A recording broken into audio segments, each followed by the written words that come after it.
آپ فرماتے رات میں ایک دعا ہے، کوئی شخص اگر رات میں اٹھے، رات میں، اور غنودگی کی حالت ہے، مطلب وہ نماز کے لیے نہیں اٹھا ہے، سمجھو اب کسی کے لیے طہارت کے لیے اٹھا، اور اس حالت میں یہ الفاظ ادا کر کے دعا کرے، اللہ اس کی وہ دعا رد ہی نہیں کر سکتا۔ اب آپ بتائیے انکانشیس مائنڈ سے دعا کیسے کریں گے آپ؟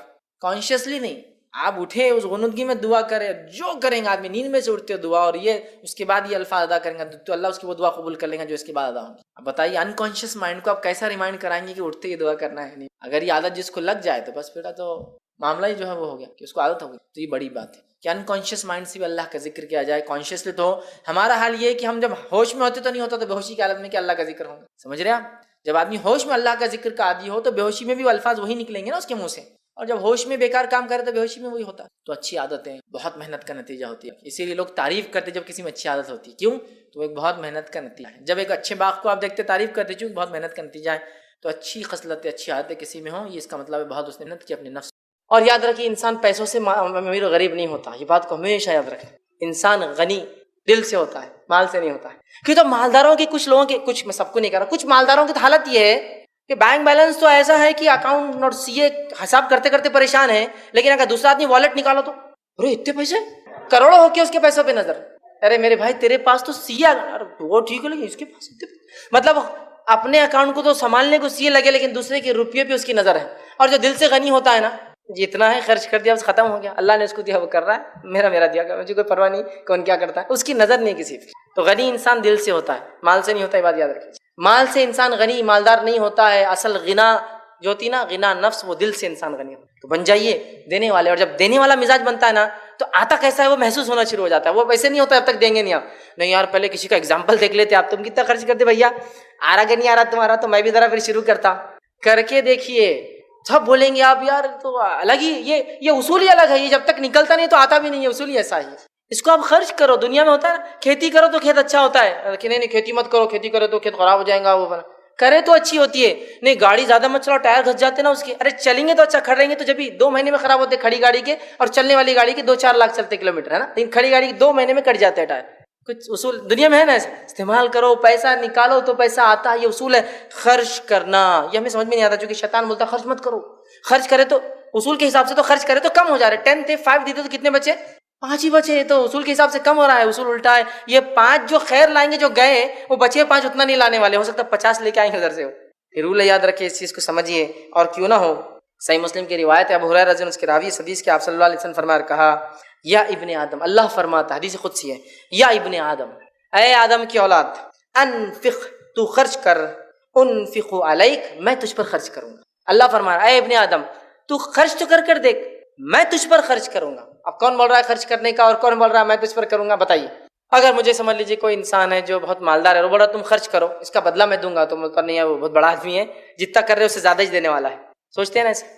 دنیا کا سب سے مالدار انسان آپ سے کہے خرچ کرو میں دوں گا، تو آپ بولیں گے یار یہ تو سب سے مالدار ہے، کچھ نہیں تو ایک چھوٹا موٹا بنگلہ پلاٹ تو ایک دے ہی دیتا ہی ہے، ٹھیک، تو اس کے حساب سے خرچ ہو رہا ہے۔ اللہ کہہ رہا ہے یا ابن آدم، اے آدم کی اولاد، اے آدم کے بیٹو، اے آدم کے بچوں، اے انسانوں، انفق، خرچ کر جتنے تیرے پاس ہے، انفق علیک، میں تجھ پر خرچ کروں گا، میں تجھ پر خرچ کروں گا۔ اندازہ لگائیے، اللہ تعالیٰ کہہ رہا ہے، تو ذرا کبھی آزما کے دیکھیے، ایسا اصول بنائیے دینے کا، پھر پتہ چلے گا آتا کیسا، ویسے نہیں سمجھ میں آئے گا وہ کیسا آتا، چونکہ حساب کے اس سے کم ہو رہا ہے، 10 میں سے 5 گئے تو 5 کم آ رہا ہے حساب، لیکن برکت اور زیادتی کے اعتبار سے رول یہی ہے کہ اس کے بغیر دوسرے 50 آنے والے بھی نہیں ہیں آپ کے پاس۔ تو بہرحال اس چیز کو ہم سمجھ لیں۔ اسی طرح جو ہے صحیح بخاری کی روایت ہے، آپ سب فرماتے ہیں، کہتے ہیں ہر دن جس پر لوگ صبح کرتے ہیں جو ہے 2 فرشتے اترتے ہیں، ایک دعا کرتا ہے اللہ خرچ کرنے والے کے مال میں اضافہ کر اور اسے بہترین بدلہ دے، اور دوسرا کہتا ہے اللہ ہلاک اور برباد کر دے اس کو جو مال کو خرچ نہیں کرتا اور جمع کر کر کے رکھتا ہے۔ 2 فرشتے آتے، ایک دعا دیتا ہے، دوسرا بددعا دیتا ہے۔ بحقی کی روایت ہے، ابو ہریرہ رضی اللہ عنہ فرماتے ہیں جو آپ صلی اللہ علیہ وسلم نے بلال رضی اللہ عنہ کو فرمایا اور کہا اے بلال خرچ کر اور عرش والے سے تنگی محسوس مت کر، خرچ کرتے رہتے، عرش والے سے کمی کی امکان مت رکھ، بس تو دیتے جا، عرش والا تجھے لوٹا کر دینے والا ہے وہ چیز، ٹھیک۔ صحیح مسلم کی روایت ہے، ایک شخص کھیتی کر رہا تھا اور دوسرا شخص دور سے آ رہا تھا، وہ آ رہا تھا تو بادل سے ایک آواز ہے بادلو اس کے کھیت پہ برس جاؤ۔ وہ شخص بڑا حیران ہوا، بادل سے ایسی آواز آنا تعجب کی بات ہے، یہ صحیح روایت صحیح مسلم کی۔ وہ شخص چلا چلا چلا اور آواز بھی نام بھی لیا گیا، جب ایک کھیت میں گیا تو بادل ایک پتھر پہ برسا، پتھر سے پانی جمع ہوا اور ایک نالی بنی، اور وہ جو آدمی کھینچا تھا نا کھیت میں نالی اس میں جمع ہو گیا اور اسی کھیت میں چلا گیا، کس کے کھیت پہ نہیں برسا، وہ شخص نے کہا اے شخص تو کیا کرتا ہے؟ میں نے بادل سے آواز سنی، تیرے کھیت پر بارش برسنے کی، تیرا نام کیا؟ تو کہا میرا نام فلاں۔ تو کہا تیرا نام تو میں نے آواز سنی بادل میں، تو کیا کرتا ہے مجھے بتا، یہ پانی اسپیشل برس رہا تیرے لیے اور کھیت میں آ رہا تیرے، کیا کرتا ہے؟ تو کہا اب جب تم نے سنی لیا ہے تو چلو میں بتا دیتا ہوں۔ تو کہا جب میں کھیتی کرتا ہوں تو کھیتی کے جو اناج آتا ہے 3 حصے کرتا ہوں۔ پہلا حصہ 1/3 33.33%، 1/3 ایک تہائی خرچ کر صدقہ کر دیتا ہوں، 1/3 اپنے لیے اٹھا کے رکھتا ہوں، ٹھیک ہے، اور 1/3 واپس ری انویسٹ بزنس میں ڈال دیتا ہوں۔ 1/3 اپنے ایکسپینسز کے لیے، 1/3 لوگوں میں صدقہ، اور 1/3 واپس بزنس میں ری انویسٹمنٹ۔ تو جس کے نتیجے میں اللہ تعالیٰ میرے لیے اسپیشل بارش برساتا ہے یہ والی، کہ اللہ رب العزت فرماتا ہے فی کتاب اللہ کہ اللہ کے نزدیک مہینوں کی تعداد 12 ہے۔ یہ بات اللہ نے لوح محفوظ پر لکھ دیا، اللہ کے نزدیک مہینوں کی گنتی 12 ہے۔ پھر فرمایا یوم خلق السماوات والارض، یہ تب سے جب سے اللہ نے آسمان اور زمین کو پیدا کیا تب سے مہینوں کی گنتی اللہ کے نزدیک جو ہے 12 ہے۔ آگے فرمایا والارض منہا اربعۃ حرم، اور ان 12 مہینوں میں سے 4 مہینے حرمت والے ہیں، ان 12 مہینوں میں سے 4 مہینے حرمت والے ہیں، مطلب یہ ایسے مہینے ہیں جن کے اندر گناہ کرنا، معصیت کرنا، نافرمانی کرنا، جنگ اور جدال کرنا یا حد سے تجاوز کرنا، اپنی نفس پہ ظلم کرنا حرام ہے۔ تو کہا ان میں سے 4 مہینے حرمت والے ہیں۔ پھر آگے فرمایا حرم ذالک الدین القیم، اور یہی سیدھا اور مضبوط اور سچا راستہ، یہی دین اسلام حق ہے، فرمایا مضبوط دین ہے۔ آگے فرمایا فلا تظلموا فیہن انفسکم، تو اے لوگو تم اپنی نفسوں پر ان مہینوں میں ظلم نہ کرو، اے لوگو تم اپنی نفسوں پر ان مہینوں میں ظلم نہ کرو۔ تو بہرحال یہ بات اس چیز کی طرف اشارہ کر رہی ہے کہ اللہ رب العزت نے جو ہے جب سے آسمان اور زمین کو پیدا کیا تب سے اللہ کے نزدیک مہینوں کی گنتی کتنی ہے؟ وہ 12 ہے، یاد رکھیے، اور ان 12 مہینوں میں سے 4 مہینے محترم ہیں، 4 مہینے حرمت والے ہیں۔ اب وہ 4 مہینے حرمت والے کون سے؟ اس کے تعلق سے نبی اکرم صلی اللہ علیہ وسلم فرماتے ہیں، یہ بخاری کی روایت ہے، ابو ہریرہ رضی اللہ عنہ حدیث کے راوی اور فرماتے اور کہتے ہیں حرمت والے مہینے کون سے ہیں؟ تو اس کی وضاحت آپ سب یوں کرتے اور آپ نے فرمایا سال 12 مہینوں کا ہے جن میں 4 حرمت والے ہیں، مطلب 12 سے زیادہ مہینے کرنا اسلام میں یاد رکھیے کفر ہوگا۔ اور اس میں آپ فرماتے ہیں اس میں 4 مہینے حرمت والے ہیں، 3 پے در پے آتے ہیں، 3 ایک کے بعد ایک آتے ہیں، اور پھر آپ صلی اللہ علیہ وسلم نے فرمایا ذی القعدہ، ذی الحجہ اور محرم، یہ 3 پے در پے آتے ہیں، ایک کے بعد ایک آتے ہیں فوراً۔ پھر آپ نے فرمایا 3 پے در پے آتے ہیں، ذی القعدہ، ذی الحجہ اور محرم، اور پھر فرمایا اور چوتھا مہینہ رجب ہے جو جمادی الثانی اور شعبان کے بیچ میں آتا ہے۔ چوتھا مہینہ کون سا حرمت والا؟ رجب ہے جو جمادی الثانی اور دوسرا شعبان کے بیچ میں آتا ہے، ٹھیک ہے، مطلب یہ رمضان سے 2 مہینے پہلے آتا ہے یہ مہینہ، ٹھیک۔ تو بہرحال اس حدیث میں نبی اکرم صلی اللہ علیہ وسلم اس چیز کی وضاحت کر دی کہ وہ 4 حرمت والے مہینے کون سے ہیں جن میں جنگ، جدال، ڈیفنس کر سکتے ہیں الگ سے، لیکن آپ حملہ نہیں کریں گے، اس طرح گناہ، معصیت، کبائر سے بچنا، نیکیوں کا زیادہ سے زیادہ اہتمام کرنا چاہیے، یہ وہ مہینے یاد رکھیں۔ وہ 4 مہینے کون کون سے ہیں؟ ذی القعدہ، ذی الحجہ، محرم۔ ویسے اگر ترتیب کے اعتبار سے دیکھا جائے جیسے ہم مہینوں کی گنتی کرتے ہیں تو ذی القعدہ یہ سیکنڈ لاسٹ ہے، مطلب یہ 11واں مہینہ ہے، اسی طرح ذی الحجہ یہ 12واں مہینہ ہے، محرم یہ اسلامی کیلنڈر کا پہلا مہینہ ہے، اور اسی طرح جو ہے رجب جو ہے جو شعبان سے پہلے آتا ہے یہ 7واں مہینہ ہوتا ہے، اگر وہ 1 2 3 کی گنتی اگر لے تو یہ 7واں مہینہ ہوتا ہے، ٹھیک۔ تو لہٰذا محرم، رجب، ذی القعدہ، ذی الحجہ، یا پھر اگر 3 پے در پے لے تو ذی القعدہ، ذی الحجہ، محرم، اور اس کے بعد رجب کا مہینہ آتا ہے۔ تو اب رجب کے بارے میں یہ چیز تو واضح ہوگا کہ حرمت والا مہینہ ہے، لیکن اس کی حرمت کے علاوہ اور کوئی فضیلت اس مہینے کی نہیں آتی ہے، جیسے کہ لوگوں کو دیکھا جا رہا ہے کہ جو ہی رجب کا مہینہ آتا ہے مختلف قسم کے اعمال، مختلف قسم کے افعال لوگ کرنا شروع کر دیتے ہیں۔ جیسے مثال کے طور پر کچھ لوگ مخصوص نمازوں کا اہتمام کر دیتے ہیں جیسے صلاۃ الرغائب ہے یا اس کے علاوہ اور کچھ نمازیں۔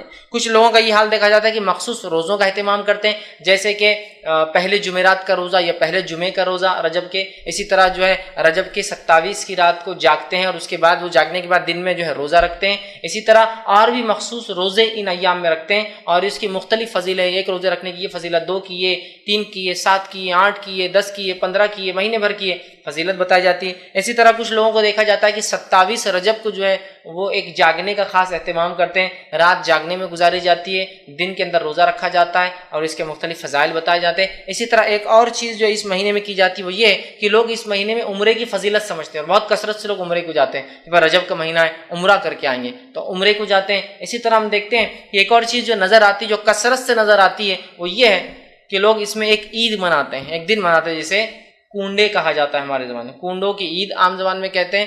تو کنڈے منائے جاتے ہیں 22 رجب کو، 27 رجب کو جو ہے رات میں جاگ کر دن کا روزہ رکھا جاتا ہے 27 کا۔ اسی طرح اس میں مختلف روزوں کی مختلف فضائل لوگ بیان کرتے ہیں، اور اسی طرح جو ہے اس مہینے میں عمرے کی کچھ فضیلت سمجھتے ہیں کہ عمرے کو جانا فضیلت ہے، اور اسی طرح کچھ مخصوص نمازیں پڑھتے ہیں۔ تو اگر میں اس بات کو یہاں یہ رکھنا چاہوں کہ ماہ رجب کی فضیلت کیا ہے، تو بس ماہ رجب کی صرف ایک فضیلت ہے، اور وہ فضیلت ہے یہ مہینہ حرمت والے 4 مہینوں میں سے ایک ہے، بس اتنی ہی فضیلت ہے ماہ رجب کی۔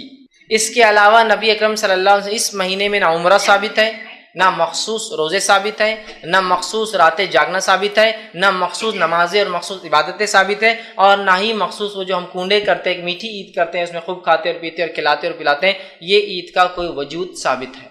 لیکن یہ حرمت والا مہینہ ہے، اللہ کہہ رہا ہے کہ ان حرمت والوں میں اپنے نفس سے ظلم نہ کرو، لیکن اللہ ہم پر رحم کرے۔ ہم واقعے میں اس مہینے میں اپنی نفسوں پر ظلم کر رہے ہیں بدعات کر کے۔ اس مہینے یہ سب بدعات ہیں، یہ خرافات ہیں، یاد رکھیں۔ تو بہرحال ہم دیکھ رہے ہیں اس مہینے کی حرمت کو ہم پامال کر رہے ہیں۔ اللہ رب العزت نے اس آیت میں جو میں نے آپ کے سامنے سورہ توبہ کی آیت میں 36 رکھی، دیکھیے آخر میں کیا فرمایا، فَلَا تَظْلِمُوا فِيهِنَّ أَنفُسَكُمْ، اے لوگو اس مہینے میں اپنے نفس پر ظلم نہ کرو، اور ظلم سے مراد سب سے پہلے تو قتل و غارت گیری نہ کرو، اس لیے کہ ان مہینوں میں ظلم کرنا ممنوع ہے۔ ویسے تو ظلم سارے سال ہی منع ہے، یاد رکھیے، ان مہینوں میں خاص طور سے اس کی حرمت بڑھ جائیں گی، ان مہینوں میں خاص طور سے ان سے رکنا ہے۔ نیکی تو ویسے ہمیشہ کرنا ہے، ان مہینوں میں خاص طور سے نیکی میں اضافہ کرنا ہے، یہ بولنا چاہ رہا ہوں، ٹھیک۔ تو یہاں دیکھیے ان مہینوں میں خاص طور سے قتل و جدال نہیں کرنا چاہیے، لڑائی نہیں کرنا چاہیے۔ ہاں ڈیفنس کر سکتے ہیں، آپ کوئی لڑنے آ جائے آپ بچاؤ کر سکتے ہیں، لیکن آپ اٹیک نہیں کریں گے۔ یہ اللہ رب العزت نے سورہ بقرہ سورہ نمبر 2 آیت نمبر 217 میں اس کی وضاحت اس طرح سے فرمایا، یسألونک عن الشہر الحرام قتال فیہ، کیا آپ سے سوال کرتے ہیں کہ یہ حرمت والے مہینوں میں قتال کرنا کیسا ہے؟ اللہ نے جواب دیا فیہ کبیر، تو اللہ نے فرمایا قتال فیہ کبیر، ان میں قتل و غارت گیری کرنا بہت بڑا جرم ہے، بہت بڑا گناہ ہے۔ تو یہ چیز واضح ہو گئی کہ ان مہینوں کے اندر قتل و غارت گیری سے قرآن نے ڈائریکٹلی منع کیا، سوال پوچھا گیا جواب آیا۔ اسی طرح جو ہے زمانے جاہلیت میں، دور جہالت کے اندر بھی جو ہے لوگ قتل و غارت گیری رجب کے مہینے میں نہیں کرتے تھے۔ اس کا مطلب یہ ہوا کہ رجب کے مہینے کی حرمت عربوں کو پتہ تھی، دور جہالت میں بھی حرمت مانتے تھے، اور یہ جو حرمت والے مہینے دور جہالت میں بھی عرب ان کی حرمت کو پامال نہیں کرتے تھے۔ اور جو ہے رجب جو لفظ آتا ہے، یاد رکھیے وہ ترجیب سے آتا ہے عربی، جس کا معنی ہوتا ہے عظمت والا۔ رجب جو نام ہے یہ ترجیب سے آتا ہے، مطلب حرمت والا، عظمت والا۔ تو گویا دور جہالت میں بھی عرب اس مہینے کو بڑا عظمت والا مہینہ مانتے تھے، گناہوں سے رکتے تھے، معصیتوں سے رکتے تھے، غلط کام سے رکتے تھے، اور جو ہے وہ برائی سے اپنے نفسوں کو بچایا کرتے تھے۔ حالانکہ وہ کبھی کبھار گڑبڑ کرتے تھے مہینوں کے اندر، آگے پیچھے ہیر پھیر کرتے تھے، لیکن بہرحال وہ 3 مہینوں میں کرتے تھے جو ایک ساتھ آتے ہیں، ذی القعدہ، ذی الحجہ، محرم، لیکن رجب کو اپنی جگہ رکھتے تھے اور بڑی اس کی حرمت رکھتے تھے اور اس کی تعظیم کرتے تھے، یاد رکھیں۔ ابو ہریرہ رضی اللہ عنہ فرماتے ہیں اس تعلق سے، رجب کے تعلق سے، نبی اکرم صلی اللہ علیہ وسلم جو عربوں میں ایک طریقہ تھا، اس طریقے کو آپ نے منع کیا، اور آپ سے ان کی حدیث اس طرح سے صحیح بخاری کی آپ نے فرمایا لا فرح ولا عتیرہ، کہ جو ہے اسلام میں نہ فرح ہے نہ اسلام میں عتیرہ ہے۔ اس کا کیا معنی ہوا؟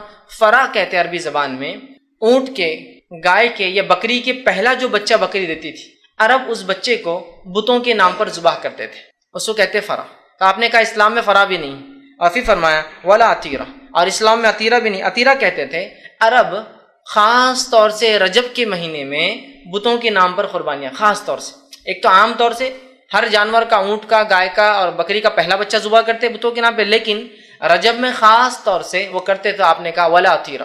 یہ رجب کے مہینے میں خاص ذبح کرنا غلط ہے اور اسلام سے اس کا کوئی تعلق نہیں ہے۔ تو یہاں دیکھیے اللہ کے رسول صلی اللہ علیہ وسلم ایک غلط رسم، جو کہ رجب ایک محترم مہینہ تھا عربوں کے نزدیک بھی، اس میں جو ایک غلط رسم پائی جا رہی تھی، آپ نے اس رسم سے روکا اور کہا اس کے اندر عتیرہ کسی قسم کی قربانی ثابت نہیں، یاد رکھیے، ٹھیک۔ اسی طرح ہم دیکھتے ہیں رجب کا مہینہ، یا بہت سے لوگ سوال کرتے ہیں اللہ رب العزت کچھ مہینوں کو محترم کیوں قرار دیا اللہ نے، اس کی وجہ کیا ہے؟ تو اس کی وجہ واللہ عالم، اللہ ہی جانتا، ہم نہیں جانتے وجہ کا. لیکن یہ اللہ کی سنت ہے، اللہ کا طریقہ ہے کہ اللہ کچھ چیزوں کو چن لیتا ہے. جیسے مثال کے طور پر اللہ نے دنوں میں جمعہ کے دن کو چن لیا ہے نا، ایک خاص دن ہے. اسی طرح جو ہے اللہ رب العزت نے کتابوں میں اپنی کتاب قرآن کو چن لیا. اسی طرح زمین پر جو اللہ رب العزت نے مسجدوں کو چن لیا، اسی کی مسجد اللہ کا گھر ہے نا. اسی طرح ہم دیکھتے ہیں مہینوں کے اندر اللہ رب العزت نے ان حرمت والے مہینوں کو چن لیا. اسی طرح ہم دیکھتے ہیں راتوں کے اندر اللہ رب العزت نے شب قدر کو چن لیا. ٹھیک. اسی طرح ہم دیکھتے ہیں انسانوں میں اللہ رب العزت کچھ انسانوں کو چن لیتا ہے جن کو انبیاء کہا جاتا ہے. تو اللہ رب العزت کا یہ سنت ہے، یہ طریقہ ہے اللہ کا کہ اللہ کچھ چیزوں کو چن لیتا ہے اور اس کی عظمت بیان کر دیتا ہے. اب ہمارا کام یہ ہے کہ جب اللہ کچھ چیزوں کو چن لے اور اس کی عظمت کو بیان کرے، ہم اس کی عظمت کو کبھی پامال نہ کریں اور جو اللہ رب العزت بتا رہا ہے وہ عمل کرنے کی کوشش کرے. تو اسی طرح اللہ رب العزت نے جو ہے اس مہینے کو بھی ایک عظمت والا مہینہ چن لیا، اس مہینے کو بھی ایک محترم مہینہ چن لیا، اس مہینے کو بھی ایک مہینہ چن لیا جس میں ہم کوشش کریں جنگ، جدال، معصیت، گناہ، برائی کے کاموں سے رکے اور کوشش کریں زیادہ سے زیادہ نیکیاں کرے یاد رکھیں. ٹھیک ہے. لیکن کسی چیز کو خاص مت کیجیے، جیسا کہ ہم لوگ آج کل خاص کر رہے ہیں کہ خاص کر لیا عمرے کے لیے. عمرہ کبھی بھی ہو سکتا ہے، یہ رجب خاص، نمازیں کبھی بھی نفل ہو سکتی، خاص مت کیجیے ورنہ آپ بولیں گے آپ نے خود کہا کہ ان مہینوں میں نیکی میں اضافہ کرنا چاہیے. خاص مت کیجیے کہ خاص دن ایک نفل، خاص نماز کے بعد ایک نفل، جمعہ کے بعد فلاں عمل، جمعرات کا فلاں روزہ، جمعہ کو یہ کرنا، اس میں خاص عمرہ کرنا. یہ الگ بات ہے، نمبر عمرے کا آپ نے لگا اس میں لگ گیا تو الگ بات ہے، لیکن خاص کر لینا، ایک رات کو خاص مخصوص کرنا، تو بہرحال یہ تمام چیزیں غلط ہو جائیں گی. نبی اکرم صلی اللہ علیہ وسلم نے اس سے ہمیں روکا اور قرآن نے ان مہینوں میں اپنے نفس کو ظلم سے روکنے کے لیے ہمیں کہا. لیکن افسوس کی بات ہے ہم آج بدعتیں ایجاد کر کے، بدعتیں کر کے اپنے نفسوں پر ان مہینوں کے اندر بھی اللہ رحم کرے ظلم کر رہے ہیں. ایسا عجیب و غریب ظلم اور عجیب اور غریب اعمال جن اعمال کے بارے میں اللہ کے رسول صلی اللہ علیہ وسلم بتایا، نہ صحابہ کو دیکھا گیا، نہ تابعین کو دیکھا گیا، نہ جن اماموں کو ماننے کا دعویٰ ان اماموں نے کبھی ان اعمال کا جو ہے جواز دیا کہ ہاں اسے کیا جا سکتا ہے، نہ سلف صالحین نے کبھی کیا. بلکہ کچھ اعمال تو ایسے کہ 1400 سال سے کبھی نہیں پائے گئے، کوئی 600 سال بعد ایجاد ہو رہا ہے، کوئی 800 سال بعد ہو رہا ہے، اور کوئی تو ایسا کہ 1300 سال بعد اسلام کے آنے کے ایجاد ہو رہا ہے. انشاءاللہ دھیرے دھیرے وہ اعمال رکھوں گا تو بتاؤں گا.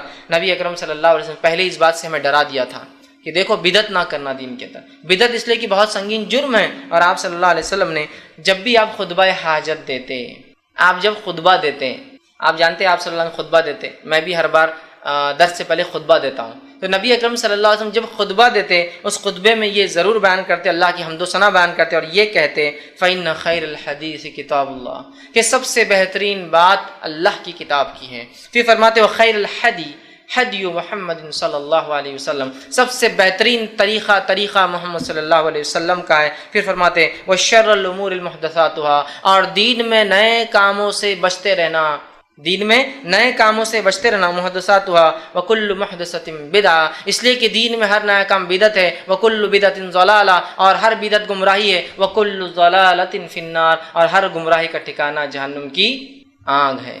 ہر بار جب آپ خطبہ دیتے یہ الفاظ اس کے اندر برابر دہراتے کہ نئی چیزیں دین میں ایجاد مت کرنا، منع کرتے، اس لیے کہ دین یہ اللہ کا دیا گیا ہے. نئی چیزیں اس میں ایجاد کرنا گویا اللہ کی ایک ملکیت میں، اللہ کے ایک دین کے اندر کچھ اپنے طرف سے اضافہ کرنا ہے، تو آپ منع کرتے تھے. اسی طرح نبی اکرم صلی اللہ علیہ وسلم صحیح مسلم کی روایت ہے اور آپ فرمایا کرتے ہیں، عائشہ رضی اللہ عنہا اس حدیث کی راویہ فرماتی ہے، آپ نے فرمایا کہا من احدث فی امرنا ھذا ما لیس منہ فہو رد، جس کسی نے ایسی کوئی چیز اس دین میں ایجاد کی جس کا حکم میں نے نہیں دیا تھا، فہو رد، وہ روز قیامت مردود ہے، وہ چیز انکار کر دی جائیں گی، واپس اس کے منہ پر پھینک دی جائیں گی.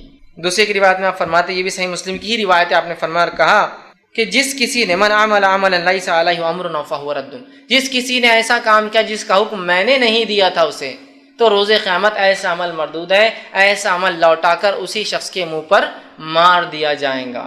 تو ہم دیکھ رہے ہیں بدعت کتنی بڑی گمراہی ہے کہ آپ صلی اللہ علیہ وسلم ہر خطبے میں بدعت سے بچنے کا حکم دے رہے ہیں. نبی اکرم صلی اللہ علیہ وسلم کہہ رہے ہیں کہ بدعت گمراہی ہے، بدعت سے اپنے آپ کو بچاؤ. جو ایسا کوئی نیا کام کرے گا جو میں نے نہیں کیا وہ جو ہے مجھ سے بری ہے، یا اس عمل سے ہم بری ہوں گے، وہ عمل اس کے منہ پہ مار دیا جائے گا، وہ عمل مردود ہے. لیکن اس کے بعد بھی ہم دیکھتے ہیں حرمت والے مہینے جیسے آتے ہیں، چاہے رجب آؤ یا اسی طرح محرم آؤ، ہم دیکھتے ہیں اتنے خرافات، اتنے بدعات، اتنی نئی نئی باتیں، اتنے اعمال اور اتنی عجیب و غریب عبادتیں ہم نے ایجاد کر لی. اللہ رب العزت رحم کرے. حالانکہ اس نے اپنی کتاب میں فرما دیا ان مہینوں میں اپنے نفس پر ظلم مت کرنا۔ بہرحال آگے آئیے، اب جو ان مہینوں میں کچھ اعمال ہم غلط کرتے ہیں جو بدعت ہے ان کا تذکرہ کرتا ہوں۔ پہلا عمل جو اس مہینے میں کیا جاتا ہے جس کو سنت سمجھا جاتا ہے اور بڑے اہتمام سے لوگ کرتے ہیں، اور راسخ جو اپنے آپ کو دین کے اندر جن کو ہم راسخ پاتے ہیں، جو بہت قدیم قسم کے لوگ ہیں، جو بہت شدید اعتبار سے اسلام پر عمل کر رہے ہیں، جو عمل کرتے ہیں اس مہینے میں جو ثابت نہیں ہے۔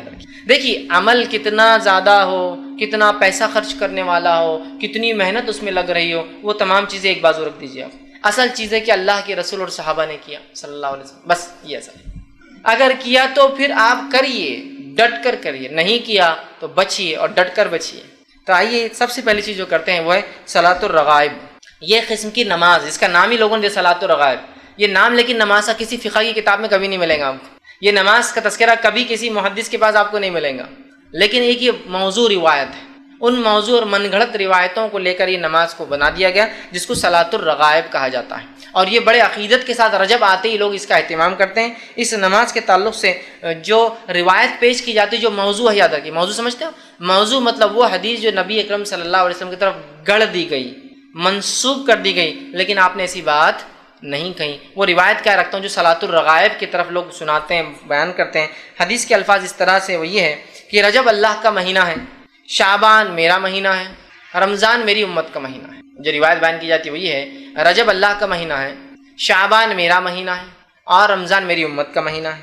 پھر اس حدیث میں آگے الفاظ دیکھیے کیا ہے، الفاظ یوں ہیں، جو شخص رجب کی پہلی جمعرات کے دن کا روزہ رکھے، پھر جمعہ کی رات مغرب سے عشاء کے درمیان 12 رکعت نماز پڑھے۔ جو شخص جمعرات کے دن روزہ رکھے، پھر جب جمعرات ختم ہو گیا تب جمعہ کی رات چالو ہوگی، جمعہ کی رات مغرب سے عشاء کے بیچ کے درمیان 12 رکعت پڑھے، دو دو کر کے، اور اسی طرح جو ہے ہر رکعت میں سورہ فاتحہ کے بعد 3 مرتبہ سورہ قدر، اور اس کے بعد 12 مرتبہ سورہ اخلاص پڑھے۔ سورہ قدر 3 بار، 12 مرتبہ سورہ اخلاص پڑھے، اس کی تلاوت کرے۔ جب نماز سے فارغ ہو، مطلب 12 رکعت پڑھ چکا ہو، فارغ ہو، تو مجھ پر جو ہے 70 مرتبہ درود بھیجے، اور اس میں خاص درود کا تذکرہ بھی کہ یہ درود بھیجے، اللہم صلی علی محمد النبی الامی وعلی آلہ، یہ بھیجے 70 مرتبہ۔ پھر سجدے میں چلا جائے، مطلب سجدہ کرے، اور سجدے میں یہ دعا پڑھے، سبوہم قدوس رب الملائکۃ والروح، یہ دعا پڑھے۔ اس کے بعد سر اٹھا کر یہ دعا 70 مرتبہ پڑھے، سجدے سے اٹھنے کے بعد پھر یہ دعا پڑھے، اور اس کے اندر ایک لمبی دعا ہے، رب اغفر لی وارحمنی، اور وہ پوری دعا ہے، وہ دعا پڑھے۔ بعد اس کے دوسرا سجدہ کرے، اور پھر ویسے ہی کرے جیسے پہلے سجدے میں 70 مرتبہ سبوہم قدوس رب الملائکۃ والروح پڑھا۔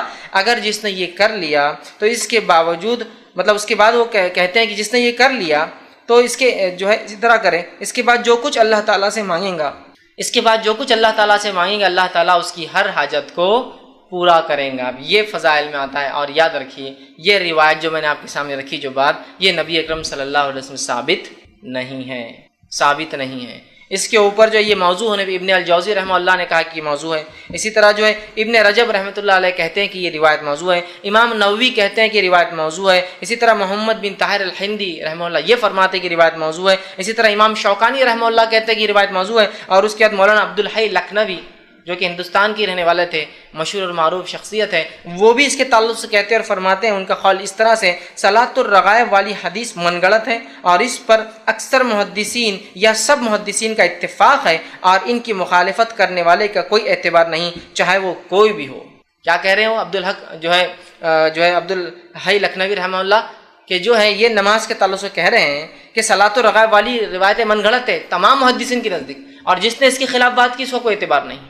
تو یہ صلاۃ الرغائب جو خاص طور سے پہلے جمعرات کا جو رجب کے اندر روزہ رکھا جاتا ہے، اس کے بعد رات جب آتی ہے تو 12 رکعت نماز اس طریقے سے پڑھی جاتی ہے، یاد رکھیے اس کا کوئی وجود، اس کا کوئی ثبوت، اس کی کوئی دلیل صحیح ثابت نہیں ہے، یہ موضوع ہے، اور علماء کو چاہیے کہ اس موضوع بات کا اظہار کرے، ورنہ یہ موضوع روایتیں جو نبی اکرم صلی اللہ علیہ وسلم طرف گڑھی گئی ہے، یاد رکھیے یہ بھی جھوٹ میں شامل ہے، اور آپ صلی اللہ علیہ وسلم اس کی وضاحت حدیث میں کر دی، جو جانتے بوجھتے مجھ پر جھوٹ باندھے وہ اپنا ٹھکانہ جہنم کی آگ بنا لے۔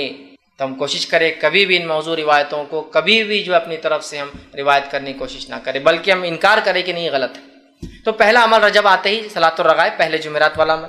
اس کے بعد جو ہے رجب میں جو دوسرا عمل لوگ کرتے ہیں وہ یہ ہے کہ رجب کے مخصوص روزے، ایک تو یہ پہلا روزہ جمعرات کا اور اس کے بعد کی نماز صلاۃ الرغائب، لیکن اس کے علاوہ مخصوص روزے رکھتے ہیں، اور ان روزوں کے تعلق سے مختلف روایتیں ہیں۔ پہلی بات تو وضاحت کر دوں، نبی اکرم صلی اللہ علیہ وسلم نے رجب میں کوئی خاص روزہ نہیں رکھا، اور رجب کے اندر آپ نے کسی خاص روزے کا حکم نہیں دیا۔ دونوں باتیں ہیں، ایک تو آپ کا عمل بھی نہیں، آپ کا حکم بھی نہیں۔ نبی اکرم صلی اللہ علیہ وسلم رجب میں کوئی خاص روزہ نہیں رکھا اور کسی خاص روزے کے رکھنے کا حکم نہیں دیا، یاد رکھیے۔ اب جو لوگ یہ روایتیں بیان کرتے ہیں رجب کے روزوں کی، وہ سب من گھڑت ہے، یاد رکھیے۔ امام نووی رحمہ اللہ نے ایک بہت اچھی بات فرمائی، جب بھی کسی حدیث کو ایسے دیکھو جس کے فضائل بہت ہی زیادہ ہو رہے ہو، یا محدثین کے اقوال ایسے موجود ہیں کہ جب تم دیکھو کہ کسی حدیث میں یا کسی عمل کے بہت زیادہ فضائل پتہ چل رہے ہو، تو جان لو کہ یہ فضائل من گھڑت ہے، یا وہ حدیث من گھڑت ہوں گی صحیح روایتوں کے مقابلے میں، یاد رکھیے۔ صحیح روایتیں جیسا مثال کے طور پہ شب قدر کی فضیلت کیا ہے؟ 1000 مہینوں سے افضل ہے۔ اب کوئی کہے شب قدر کے علاوہ کوئی ایک رات آتی ہے وہ 1000 مہینے نہیں 2000 مہینوں سے افضل ہے، تو آپ سمجھ جائیے کہ یہ گڑبڑ ہے، کہ تو ہائیسٹ لیول آف ثواب رات میں جاگنے کا وہ 1000 مہینہ ہے۔ اب کچھ لوگوں نے اس کو اگر ہم 1000 مہینوں کو اگر سالوں میں کنورٹ کرے تو ہوتا ہے 83.83 سال اور 3 مہینے، ٹھیک، یہ اس کی عدد ہوتے ہیں۔ آپ کو کہا ایک رات جاگنے کا روزہ رکھنے کا 120 سال کے گناہ معاف ہوتے، تو آپ سمجھ جائیے پھر تو بھی گڑبڑ ہے۔ جس رات کے جاگنے کی بات قرآن کہہ رہا ہے، جس رات کی عبادت کو قرآن 1000 کہہ رہا ہے، اگر کوئی 120 سال کا کہے تو سمجھ جائیے کچھ نہ کچھ، مطلب بہت کثیر ثواب جو کہ صحیح اعمال کے مقابلے میں آ رہا ہے، سمجھ جائیے من گڑت ہے۔ اب دیکھیے کیا روایت بیان کی جاتی ہے اس میں روزوں کے فضائل میں۔ روایت اس طرح سے موضوع ہے، یاد رکھیے روایت موضوع ہے، اللہ رب العزت رحم کرے، میں صرف روایت کرنے کے اعتبار سے کہہ رہا ہوں۔ وہ ایسا کہا جا رہا ہے کہ اللہ کے رسول نے اس میں کہا، جبکہ وہ روایت موضوع ہے۔ حدیث کے الفاظ اس طرح سے ہیں، مطلب وہ حدیث جو موضوع ہے، جو آپ کی طرف من گڑت منسوب کی گئی، الفاظ یوں ہیں: بے شک رجب کا مہینہ عظمت والا مہینہ ہے، اور آگے اس کے الفاظ ہیں: جو شخص اس میں اللہ تعالیٰ اس کے لیے 1000 سال کے روزے لکھ دیتا ہے، اور 2 روزے رکھے تو 2000 سال کے روزوں کا ثواب لکھ دیتا ہے، اور 3 روزے رکھے تو 3000 سال کے روزوں کا ثواب لکھ دیتا ہے۔ پھر اس کے اندر ہے اور جو ہے لکھ دیتا ہے، اور اگر 7 دن کے روزے رکھے تو اللہ جو ہے اس کو جہنم کے دروازے اس کے لیے بند کر دیتا ہے، اور اگر 8 دن کے روزے رکھے تو جنت کے پورے دروازے اس کے لیے کھول دیتا ہے، اور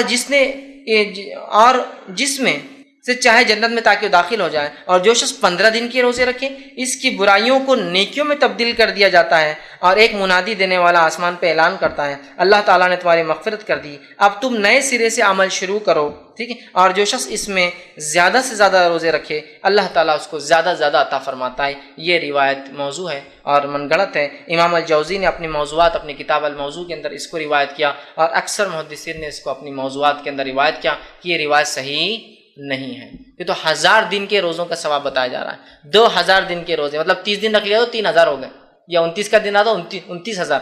اللاجیکل بات ہے، اس لیے کہ دیگر اعمال پہ، شب قدر پر یا رمضان کے روزوں پر یہ فضائل کی بات نہیں آ رہی، یاد رکھیے۔ اسی لیے میں نے کہا کثرت سے جب فضیلتیں آئی کسی چیز میں بہت زیادہ جو صحیح کے مقابلے میں ہو تو سمجھ آئیے کچھ نہ کچھ گڑبڑ آ رہی ہے اس کے اندر، ٹھیک ہے۔ تو بہرحال دیکھیے کس قسم سے بات آئی ہے، یاد رکھیے یہ تمام چیزیں جو ہے موضوع ہے۔ اسی طرح اس میں ایک خاص نماز کا بھی تذکرہ آتا ہے روزے کے ساتھ، کہ روزہ رکھے اور نماز پڑھے، وہ اس طرح سے بیان کیا جاتا ہے، اور یہ بھی روایت موضوع ہے، جھوٹی ہے لیکن لوگ عمل کرتے ہوئے کیا ہے، حدیث کو ایسا بیان کیا جاتا ہے جو کہ جھوٹی ہے: جو آدمی رجب میں 1 دن کا روزہ رکھے، اس میں 4 رکعت اس طرح پڑھے کہ پہلی رکعت میں سورہ جو ہے فاتحہ کے بعد جو ہے 100 مرتبہ آیت الکرسی پڑھے، اور پھر دوسری رکعت میں 100 مرتبہ سورہ اخلاص پڑھے، مطلب پہلی رکعت میں سورہ فاتحہ 100 مرتبہ آیت الکرسی، دوسری رکعت میں سورہ فاتحہ کا 100 مرتبہ سورہ اخلاص پڑھے، تو اس کی موت نہیں آئیں گی یہاں تک کہ وہ جنت اس سے دکھا لیا جائے، یا جنت میں اس کا ٹھکانہ نہ اسے بتا دیا جائے۔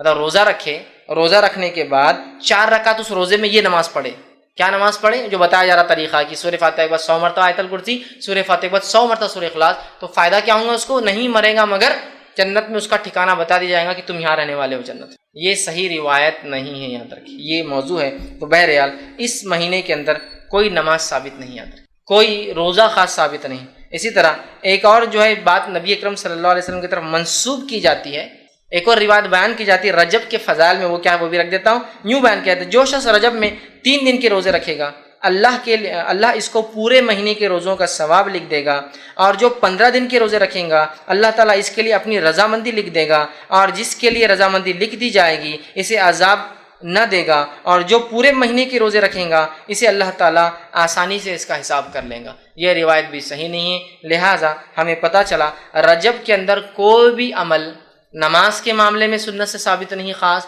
کوئی بھی عمل اور روزے کے تعلق سے خاص سنت سے ثابت نہیں۔ آئیے تیسرا کام جو رجب میں ہوتا ہے، بڑے دھڑلے سے ہوتا ہے اور ڈٹ کر ہوتا ہے، وہ کیا ہے؟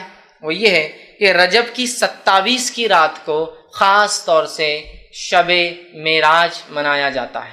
الاسراء والمعراج، مسجد سج رہی ہے، اور تیاریاں ہو رہی ہے، اور بہت سارے لوگ سال گزرنے کے بعد رجب کی 27 کو ان کو یاد آتا ہے اپن مسلمان ہیں، اب رمضان نزدیک آ رہا ہے، اب مسلمان ہیں، اپن نمازیں شروع کرنا رجب آ رہا ہے، پھر 15 کو ایک اور نئی رات مناتے ہیں شب برات، پھر یاد آتا ہے اب تو رمضان بہت نزدیک، 15 دن ہے، سدھر جاؤ، اور پھر آ جاتے ہیں رمضان، اور جب رمضان آتے ہیں اور اصلی رات آتی ہے تو ڈپلیکیٹ راتوں کے چکر میں اصلی رات ہاتھ سے چلی جاتی ہے۔ شب قدر کو کیسے منایا جا رہا ہے بولنے کی ضرورت نہیں ہے نا، بہرحال تو رجب میں ایک فضیلت جو اس کی بتائی جاتی جو ہے نہیں، وہ کیا ہے کہ اس میں ایک رات ہوئی جس میں آپ صلی اللہ علیہ وسلم نے سفر کیا، اور وہ جو ہے مسجد حرم سے مسجد اقصیٰ گئے، پھر مسجد اقصیٰ کے آسمانی سفر کیا۔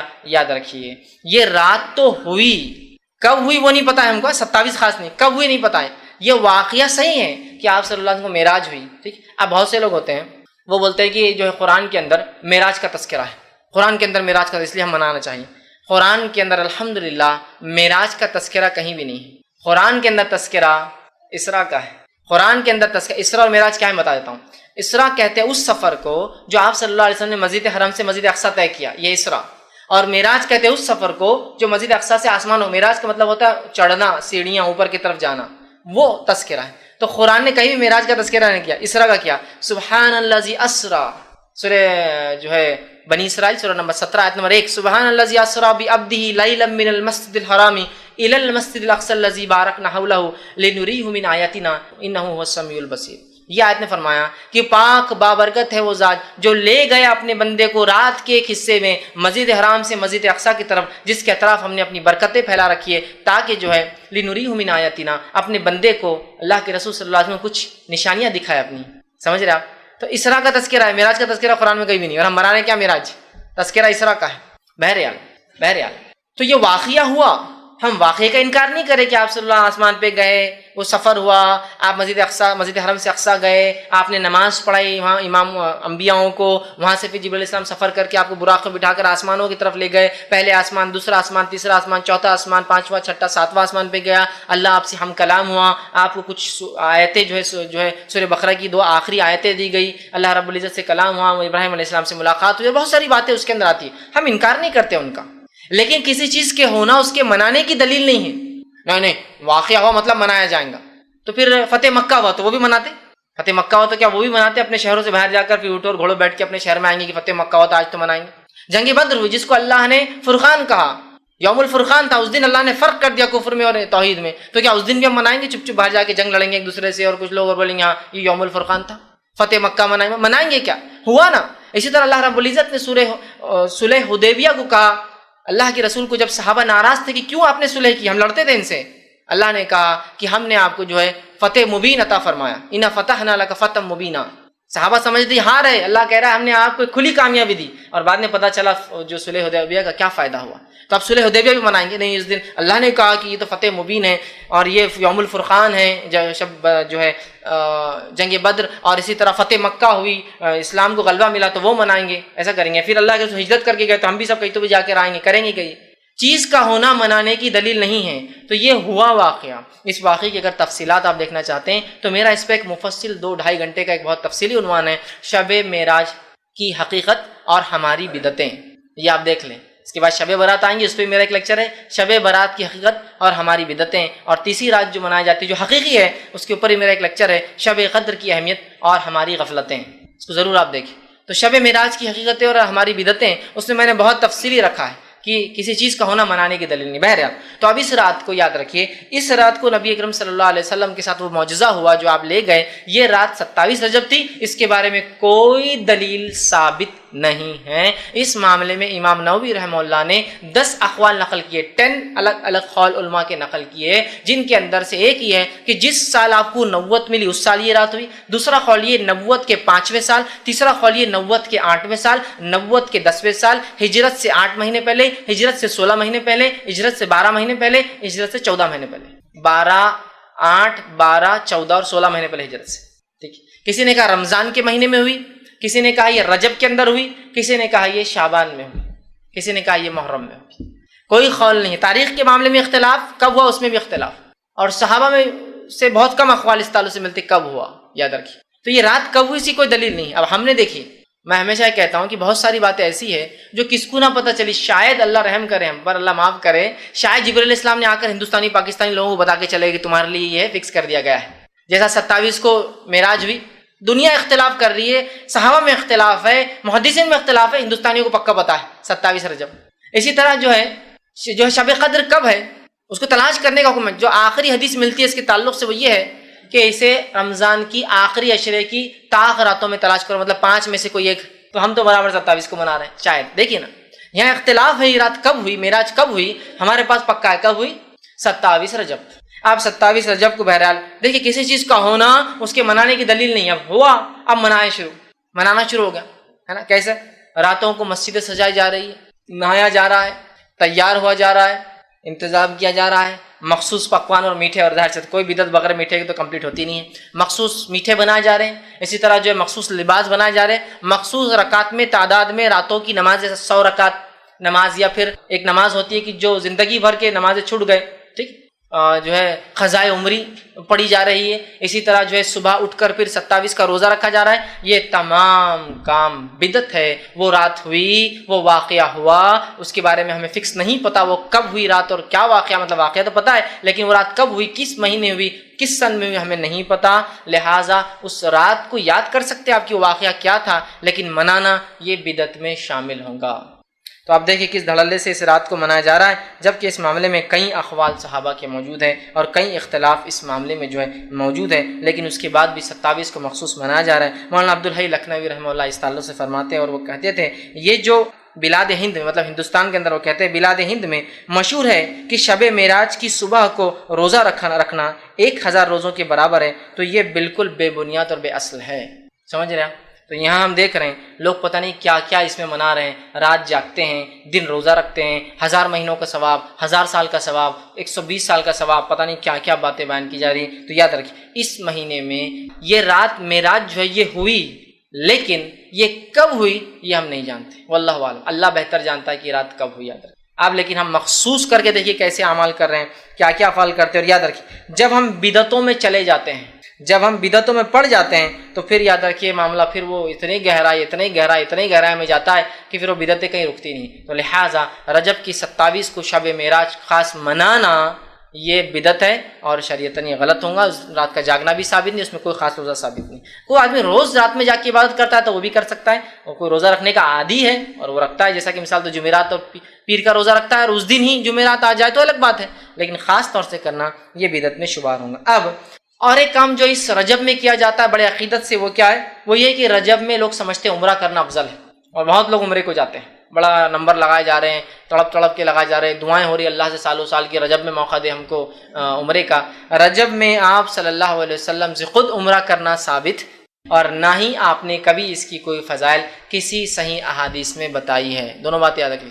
آپ صلی اللہ علیہ وسلم سے رجب میں کوئی عمرہ ثابت نہیں ہے، اور آپ صلی اللہ علیہ وسلم سے کسی صحیح حدیث میں کوئی قول ثابت نہیں ہے کہ آپ نے عمل خود عمرہ کیا یا حکم دیا کہ بھائی تم لوگ اس مہینے میں عمرہ کیا کرو. کوئی بات ثابت نہیں ہے. یاد رکھیے اس تعلق سے جو بات آتی ہے آپ صلی اللہ علیہ وسلم کے جو عمرے ہیں اس تعلق سے جو بات آتی ہے، ایک روایت یوں آتی ہے جو کہ صحیح مسلم کی حدیث ہے، اور جو ہے عروہ بن زبیر جو ہے وہ فرماتے ہیں، بیان کرتے ہیں کہ ایک مرتبہ عبداللہ بن عمر رضی اللہ عنہما اور میں دونوں مل کے عائشہ رضی اللہ عنہا کے حجرے کے باہر بیٹھے، اور میں نے سوال کیا ابن عمر سے کہ عبداللہ ابن عمر، کیا نبی اکرم صلی اللہ علیہ وسلم نے رجب میں کوئی عمرہ کیا تھا؟ تو وہ فرماتے ہیں، انہوں نے جواب دیا ہاں کہ آپ صلی اللہ علیہ وسلم رجب میں عمرہ کیا تھا. پھر وہ کہتے ہیں کہ جو عروہ کہتے ہیں کہ میں نے عائشہ رضی اللہ عنہا سے پوچھا، اے اللہ، جو عائشہ رضی اللہ عنہا، کیا اللہ کے رسول نے رجب میں کوئی عمرہ کیا تھا؟ تمہاری عائشہ رضی اللہ عنہا نے وہی جواب دیا اسی وقت جبکہ عروہ بھی بیٹھے ہیں، عبداللہ بھی بیٹھے ہیں، اور وہ اندر حجرے میں. جب انہوں نے پوچھا، ان سے پوچھا پہلے پھر ان سے پوچھا، تو میں عائشہ جواب دیتی حجرے سے، انہوں نے کہا کہ اللہ جو ہے عبداللہ ابن عمر کی مغفرت کرے، ان پر رحم کرے، مطلب دعائیں دے رہی، غلطی بھی ان سے، اس کا مطلب رحم کرے، مغفرت کرے. اللہ کی قسم آپ صلی اللہ علیہ وسلم نے کبھی کوئی عمرہ رجب میں نہیں کیا. اللہ کی قسم نبی اکرم صلی اللہ علیہ وسلم نے کبھی کوئی عمرہ رجب میں نہیں کیا. اس سے اسلاف کا، صحابہ کا طریقہ دیکھیے اختلاف کا، کہ ابن عمر نے غلطی کرتے یہ نہیں کہا کہ اندر سے حضرت عائشہ کی ہنسی کی آواز آئی، ٹھیٹھی ٹھاٹا کی آواز آئی، اور کہا ابن عمر کو کیا اتنا بھی نہیں پتا کہ کب اللہ کے رسول نے کیا کہتا ہے، اتنے جاہل ہے کیا فقیہ الامہ، تم کو لوگ کہہ رہے ہیں، تم کو تو اتنا بھی علم نہیں. اللہ مغفرت کرے عبداللہ کی، اللہ رحم کرے ابن عمر پر. دیکھیے طریقہ کتنا احسن ہے کہ اللہ رحم کرے ابن عمر پر. اللہ کی قسم کبھی اللہ کی رسول صلی اللہ علیہ وسلم نے جو ہے رجب کے اندر عمرہ نہیں کیا، فرماتی ہے. اور پھر کہا، آپ نے فرمایا کہا مہینے میں نہیں تھا، اور آپ صلی اللہ علیہ وسلم جب بھی عمرہ کے لیے گئے ہر مرتبہ ابن عمر آپ صلی اللہ علیہ وسلم کے ساتھ ہی ہوتے تھے، پھر بھی وہ یہ بات بھول گئے. وہ ان کے ساتھ ہی تھے لیکن پھر بھی شاید ان سے وہاں بولنے میں چوک میں تھا. عائشہ نے کہا کہ تم تو ہر سفر میں ان کے ساتھ تھے پھر بھی بھول گئے. وہ بھول گئے تھے، ان سے چوک ہو گئی. اسی طرح دوسری روایت جو آتی ہے وہ اس طرح سے صحیح مسلم کی روایت ہے. انس بن مالک رضی اللہ عنہ سے پوچھا گیا کہ اللہ کے رسول صلی اللہ علیہ وسلم نے کتنے عمرے کیے؟ تو انہوں نے فرمایا اللہ کے رسول صلی اللہ علیہ وسلم نے 4 عمرے کیے اور 1 حج کیا تھا آپ نے. اور پوچھا گیا کب کیے تھے؟ تو کہا 3 عمرے آپ نے ذی القعدہ میں کیے اور 1 عمرہ آپ نے ذی الحجہ میں کیا جس میں آپ نے حج بھی کیا تھا. مطلب آپ صلی اللہ علیہ وسلم نے انفرادی طور سے 3 عمرے کیے اور 1 عمرہ حج کے ساتھ کیا آپ نے. تو ایسے آپ کی زندگی میں کتنے عمرے ہوئے؟ 4 عمرے. 3 جس میں سے ذی القعدہ میں آپ نے کیے اور 4تھا عمرہ آپ نے حج کے ساتھ کیا. ظاہر سی بات ہے مطلب ذی الحجہ میں کیا، حج ذی الحجہ میں آتا. تو آپ صلی اللہ علیہ وسلم ٹوٹل کتنے عمرے کیے؟ 4.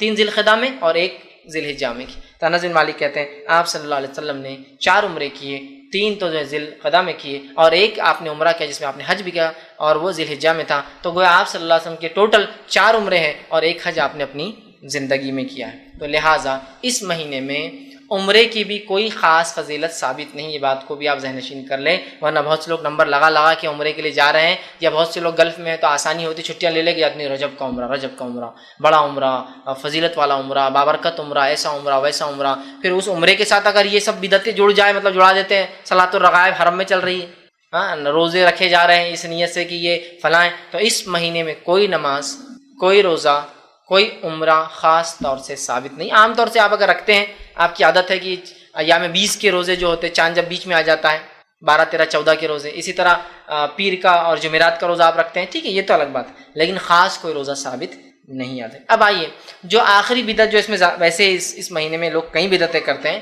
ان میں سے جو بڑی بڑی بدعتوں میں آخری آپ کے سامنے رکھ رہا ہوں. لہٰذا رجب کے مہینے کی صرف ایک فضیلت ہے، وہ یہ ہے کہ رجب کا مہینہ حرمت والے مہینوں میں سے ایک مہینہ ہے. کیوں؟ وہ اللہ کی مرضی تھی، اس نے اس مہینے کو تعظیم بخشی. ہمیں اس تعظیم کا خیال رکھے. اس مہینے میں کوشش کرنی چاہیے کہ ہم گناہ اور معصیت اور ظلم سے بچیں. حالانکہ ظلم سے تو سال بھر بچنا ہے ان مہینوں میں، لیکن خاص محترم مہینے چونکہ جس میں رجب بھی ایک حرمت والا ہے، ان میں گناہوں سے ظلم سے بچنا ہے. اور کوئی خاص روزہ، کوئی خاص نماز، کوئی خاص اذکار، کوئی خاص عمرہ، کوئی خاص صلاۃ الرغائب اور پتہ نہیں لوگ کیا کیا پڑھ رہے ہیں، اور کوئی کوڈے اور کوئی خاص رات میں جاگنا اور صبح کا روزہ رکھنا اس مہینے میں ثابت نہیں. یہ تمام چیزیں بدعت اور خرافات ہیں. اس کو ہمیں سمجھنے کی ضرورت ہے. کوئی کام اللہ کے رسول اور اس کے صحابہ سے اگر ثابت ہو آپ سن کے تو بہرحال عمل کرنے میں کوئی حرج نہیں، یاد رکھیے. لیکن جو بات ثابت نہیں، یاد رکھیے ہمیں ضرورت ہے ہم اس بات کو سمجھے کہ یہ بدعت ہے اور بدعتوں سے بچنا ہم پر واجب اور فرض. یاد رکھیے